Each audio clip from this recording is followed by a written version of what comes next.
Hi friends, welcome back to కొత్త రుచి. మరో కొత్త రెసిపీతో మీ ముందుకు వచ్చేసానండి. మన సమ్మర్లో మన చిన్నపిల్లలకి లంచ్ బాక్స్కి ప్రిపేర్ చేయడానికి ఈ చిన్న రెసిపీతో ఒక ట్రై చేశాను. చూడండి, ఇది బీట్రూట్ రైస్ అనమాట. చాలా బాగుంటుందండి. బీట్రూట్ తింటే హెల్త్కి చాలా మంచిది కదా. అట్లనే మన పిల్లలకి ఈ రూపంలో ఇచ్చేయచ్చు అనమాట. ఆఫ్టర్నూన్ మన లంచ్ టైంలో కొంచెం ఇట్లా బీట్రూట్ రైస్ చేస్తే వేడివేడిగా చాలా బాగుంటుంది. ఒకసారి ట్రై చేసేయండి మీరు కూడా.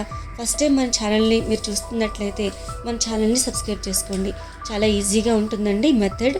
చాలా ఒక 10 మినిట్స్లో మనం ప్రిపేర్ చేసుకోవచ్చు అనమాట. అంత బాగుంటుంది.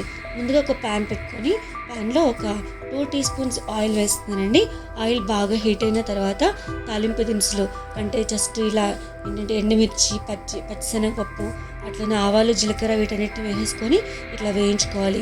కాస్త ఒక ఆనియన్ని కొంచెం ఇట్లా స్ట్రైట్గా కట్ చేసేసుకొని వేస్తున్నానండి. ఈ ఆనియన్ కొంచెం ఇట్లా వేగిన తర్వాత గార్లిక్ ఒక 5 to 8 ఇట్లా మనం పీల్ చేసుకొని జస్ట్ గార్లిక్ లానే వేసేసుకున్నానండి. ఇట్లా వేసుకోవడం వల్ల టేస్ట్ బాగుంటుంది. సో కర్రీ లీవ్స్ కొన్ని వేసుకున్నానండి. వాటిని కూడా ఇట్లా సిమ్లో పెట్టుకొని మనం వేయించుకోవాలి. చూసారు కదా. ఇప్పుడు కొంచెం ఒక 1/2 teaspoon ginger garlic paste వేసానండి. ఈ జింజర్ గార్లిక్ పేస్ట్ కూడా వేసుకుని పచ్చివాసన అంతా పోయిన తర్వాత చూసిన తర్వాత నేను ఒక బీట్రూట్ ఒకటి తీసుకున్నానండి. అది 1 కప్ అయింది. అది జస్ట్ ఇట్లాగా మనం చిన్న చిన్న స్లైసెస్ లాగా కట్ చేసుకోవాలి. చిన్న క్యూబ్స్ లాగా వాటిని వేసుకొని ఇట్లా సిమ్లో పెట్టుకొని వేయించుకోవాలన్నమాట. ఒక చిల్లీస్ ఒక 2 తీసుకుని కట్ చేసి వేసుకున్నానండి. వీటన్నిటిని ఇట్లాగా మనం మీడియం ఫ్లేమ్లో పెట్టుకొని స్టవ్ మీద వేయించుకొని కాస్తంత సాల్ట్ వేస్తున్నానండి. సాల్ట్ వేస్తే మనకి బీట్రూట్ త్వరగా మగ్గిపోతుంది కదా.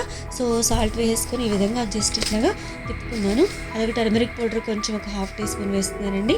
వీటన్నిటిని జస్ట్ మనం మీడియం ఫ్లేమ్లో పెట్టుకుని వేయించుకోవాలి. చూసారు కదా. ఇప్పుడు మనం గార్లిక్ కారం అని నేను ప్రిపేర్ చేసి పెట్టుకున్నానండి. గార్లిక్ కారము ఒక 1 టీ స్పూన్ వేసుకున్నాను. ఇప్పుడు మనం రెడీ అయిపోయిందండి. రైస్ కూడా వేసేసుకొని ఈ విధంగా జస్ట్ ఇట్లా ఫ్రై లాగా తిప్పుకోవాలన్నమాట. చూసారు కదండి, బీట్రూట్ రైస్ రెడీ అయిపోయిందండి. చాలా బాగుంటుందండి. మీరు ఒకసారి ట్రై చేసేస్తారా? మరి తప్పకుండా ట్రై చేయండి. చూసారు కదా, మనకి చూస్తుంటే నోరూరిపోతుంది కదండి.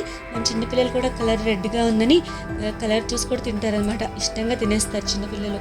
చాలా టేస్టీగా ఉంటుంది, ఎమ్మీగా ఉంటుంది. చూసారు కదా. మరి మీరు ట్రై చేస్తారని నేను అనుకుంటున్నాను. మనం మోర్ రెసిపీస్ కోసం కొత్త రుచి ఛానల్ని సబ్స్క్రైబ్ చేసుకోండి.